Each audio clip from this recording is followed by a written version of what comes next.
Next on Broadway Profiles, staying woke. Tony nominee Elizabeth Stanley from Jagged Little Pill is here to talk about what it takes to play a stay-at-home mom turned opioid addict. Plus, he's one of Broadway's hottest young stars. Austin Scott talks about his role in Girl from the North Country. And a little later, our friend Jerry O'Connell talks about why he still gets nervous on the Broadway stage. I'm Tamsen Fadal, and this is Broadway Profiles, presented by Broadway.com. Welcome to Broadway Profiles. I'm your host, Tamsen Fadal. The nation's top infectious disease expert says theaters could safely reopen this fall, but until that happens, we're keeping the spirit of Broadway alive with some of our favorite interviews.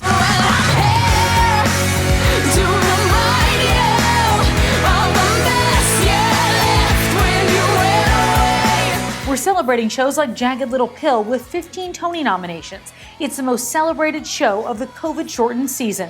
The show tackles some of the biggest headline-making issues of our time. Just before the shutdown, I had a chance to talk with Elizabeth Stanley about how she prepared to play a suburban opioid addict.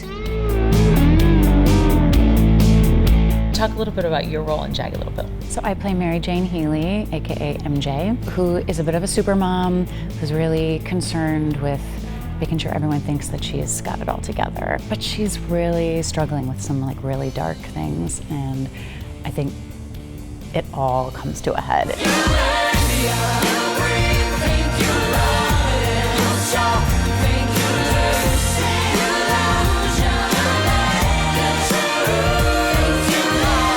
She is a survivor of sexual assault from about 20 years ago, and then also in this current moment, she is addicted to opioids, self-medicating for some really deep pain that is undealt with. Now, you went and actually did some research with narcotics meetings, right? Open meetings. What was that like for you? It felt vulnerable for me just because I felt a little bit like an intruder, even though it's an open meeting. I didn't want to seem voyeuristic about it, so I felt really grateful that people were so open and welcoming. Sure. It's really eye-opening when you see how many meetings are there for that in the New York City area. It's a lot. I recommend getting your heart trampled on to anyone. Yeah. I recommend walking around naked in your living room. Yeah. So you guys started in Boston, right? Yeah. And coming to New York. So what was that like starting back then in Boston? Did you know, we have a hit and it's just gonna be a matter of time before it hits Broadway? No, I feel like you never know. Anytime you perform something for a huge audience for the first time, it's like, oh, what? But the reaction from the audience with this show was unlike anything I'd experienced before because of the Atlantis fans. I know you've met her. Did she give you advice on your character or give you some words of wisdom that we see on stage every night? She's like an angel human being. She's so wonderful. She's just warm and kind and really, a true artist. I think she's into the collaboration and learning from each other and seeing what we can find. Girl from the North Country, the musical inspired by the songs of Bob Dylan, opened on Broadway just a week before COVID turned the lights out. The show, featuring some of Dylan's greatest hits and deep tracks, will be back. And North Country features some of the great rising stars of Broadway, including Austin Scott. There's a slow train down the bed. Slow train. So I played Joe Scott. He's a boxer. Society, the world has not been very kind to him. He's been dealt some pretty bad cards. And you see him in the story just kind of picking up and trying to piece his life back together and find out a way forward. Slow Train is the first song that I sing, and it's this beautiful montage. It's actually Slow Train and then License to Kill, so it's two songs. And it's just a beautiful way of just kind of reflecting on Joe's past a little bit, and you get to find out just a little bit about him in that. So it's a really beautiful, beautiful number. And then I get to sing a little snippet of What Can I Do For You, which is another incredible song. And then Hurricane, which is this powerhouse, amazing storytelling piece that you know, Connor and Lucy and everyone has just staged so brilliantly to you know, complement Dylan's music, and it's a really cool piece. And so Patty calls the cops, and they arrive on the scene with the red lights flashing in the hot New Jersey night. Dylan is a genius. When he first, you know, hit the scene in the 60s, I think people heard his music, and they heard obviously great music, but they also heard themselves. They heard, you know, what they were feeling, what they were thinking, you know, and it gave them, I think, kind of like almost a rallying cry, you know, and it really brought people together at a time when that was crucial. And I think over the years, people have just continued to see and hear themselves in his work.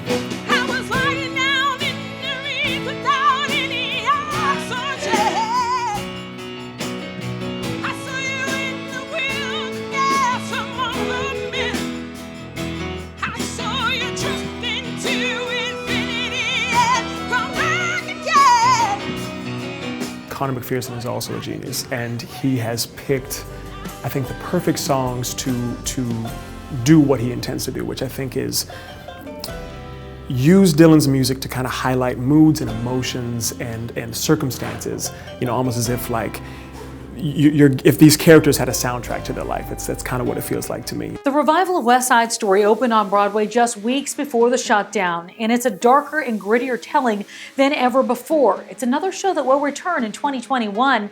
We had a chance to talk to the actress who plays Anita. It's such an iconic role and a huge dream role of mine.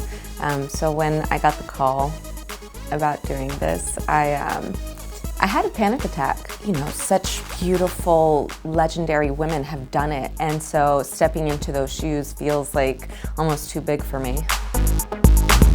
The beauty of it is because it is such a different production, and because it is such a different take, that I was able to make it my own. It's today. We could walk out of the theater and look like normal people on the street. So I think that it allows especially the youth of today to see themselves in this. I've had, you know, fans come to stage door and just like young kids who are crying and see themselves in us. It's such a special show.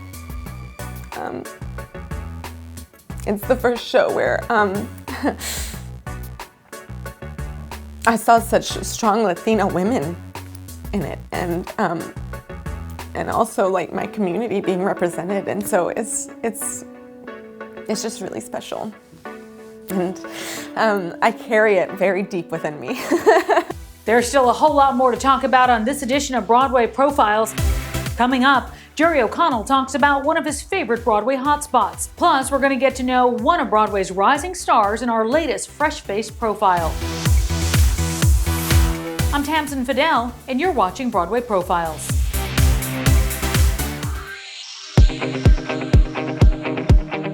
Nearly 40 years after its off-Broadway debut, And a Soldier's Play is nominated for 7 Tonys. And it stars some huge names, including Blair Underwood, David Alan Grier, and Jerry O'Connell. It's so funny when you come back to Broadway, Yes. A lot of people say, welcome home. Oh yeah? Do Yeah, you feel like it's home? I would like to think it feels like home. It's still a lot of work. It's really, I know. it's scary, you know? I mean, I'm primarily a basic cable television actor. I've never heard somebody describe themselves like that, but I like it. To not only do a play, but to do Broadway, Yeah.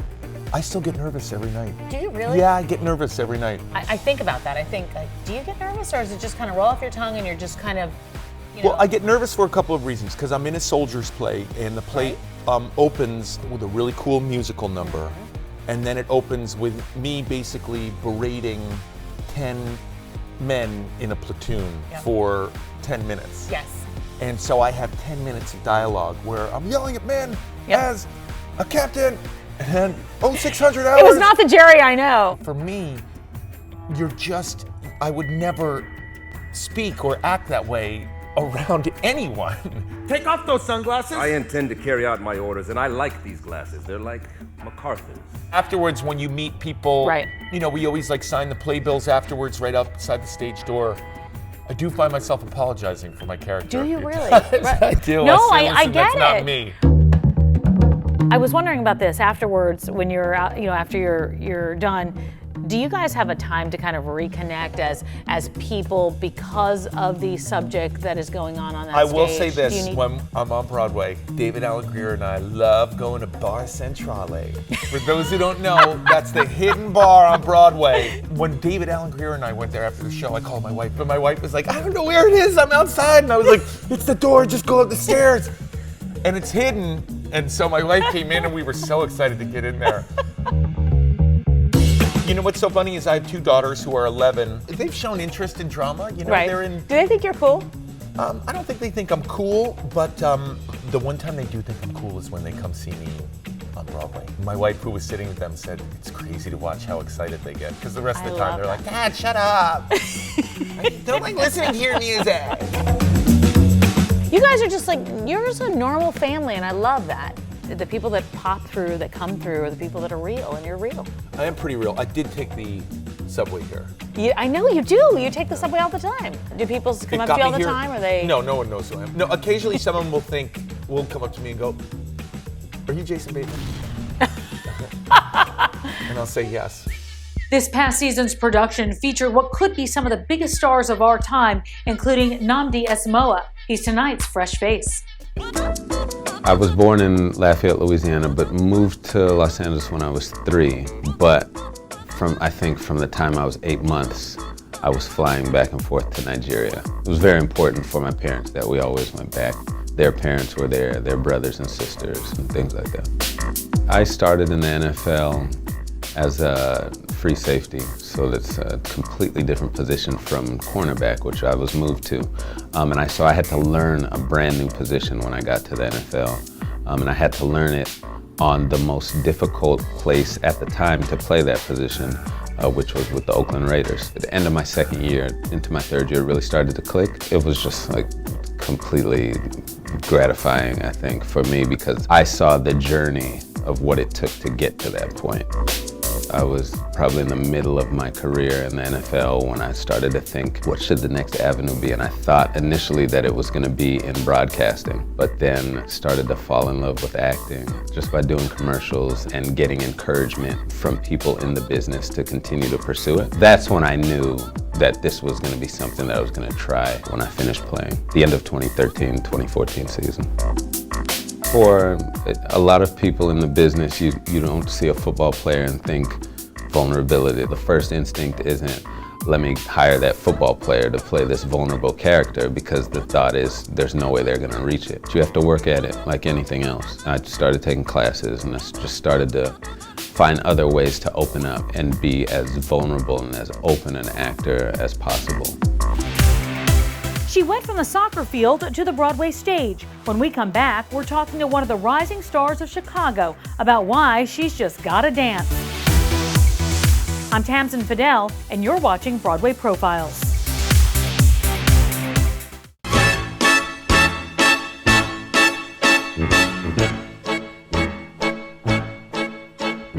Come on, babe, why don't we paint the town?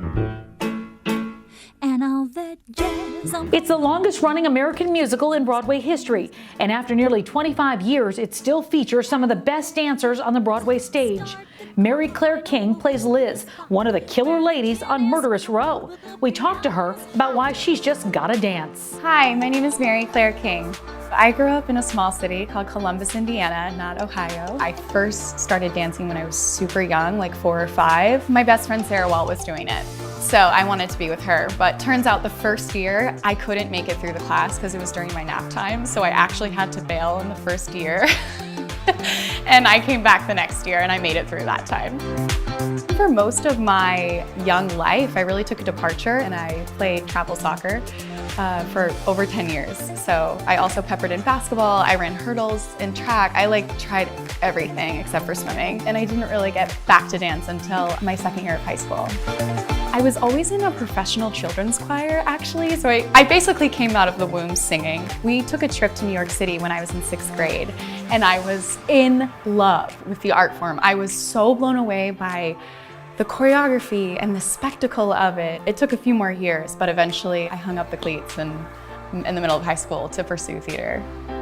I'm 5'10", and so when I walk into a room, people are assuming that I was a strong dancer, but I was so behind on technique. So I basically spent my summer leading up to my freshman year cramming ballet with one of my teachers in my hometown.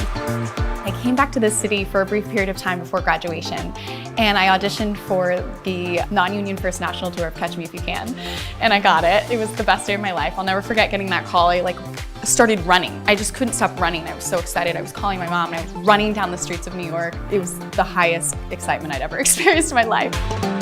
In terms of Chicago, it's like a really special show for me. When I was about 17, I fell in love with the movie, and I just wanted to play Velma Kelly my entire life since that point.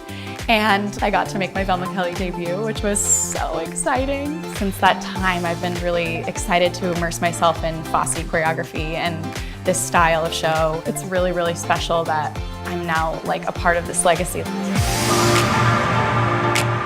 I'm Tamsen Fadal, and you're watching Broadway Profiles.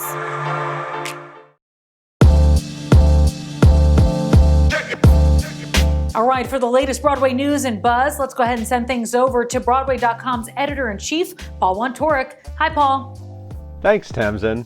By now, we've all memorized every frame of Hamilton on Disney+. So, if you're looking for the next Lin-Manuel Miranda project to obsess over, get ready. He has a lot on his plate. Miranda wrote songs for 2 2021 animated films.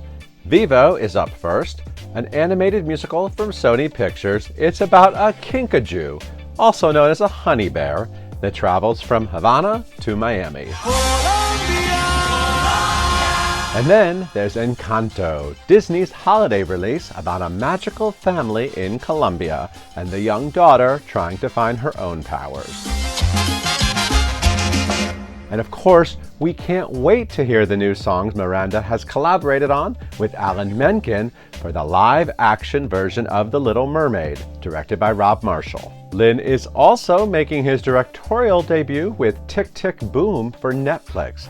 It's the story of Jonathan Larson before Rent, and stars Andrew Garfield, Vanessa Hudgens, and Robin De Jesus in the leads. And if you just want to see him act, HBO is streaming the first 2 seasons of his Dark Materials. And although the series is renewed for a 3rd season, it's highly unlikely Lin's character of Lee Scorbsby will return, although anything is possible. That's it for me. Back to you, Tamsen.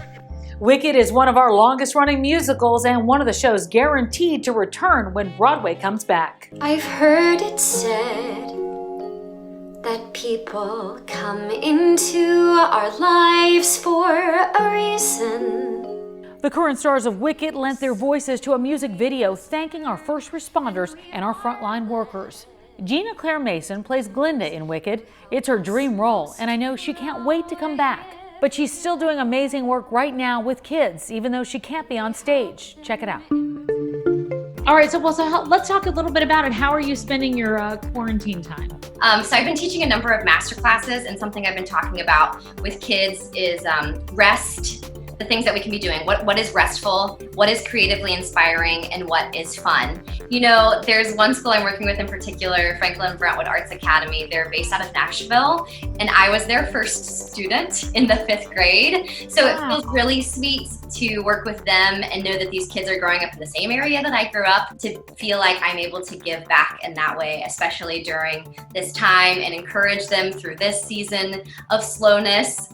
It feels like, a really beautiful community, even if it's just virtually. You put together a song with the cast of Wicked.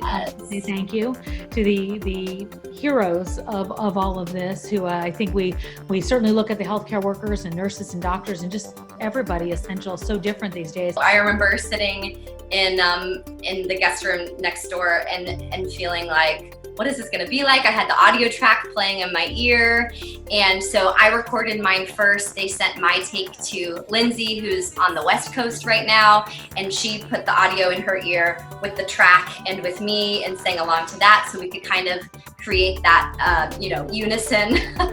And then, seeing the way that they edited together, I was totally floored, and I still can't watch it without getting a little verklempt. My inbox on Instagram has been flooded with DMs from healthcare workers and from families of healthcare workers and from people who've just been affected by the virus, which is obviously everyone's been affected in some way, but just seeing the impact that it's had has been, I mean, even more moving for me. So I'm really, really grateful that I got to be part of it. And that's going to do it for us. Thanks for being here. Until next time, stay safe and stay healthy. I'm Tamsen Fadal, and you're watching Broadway Profiles.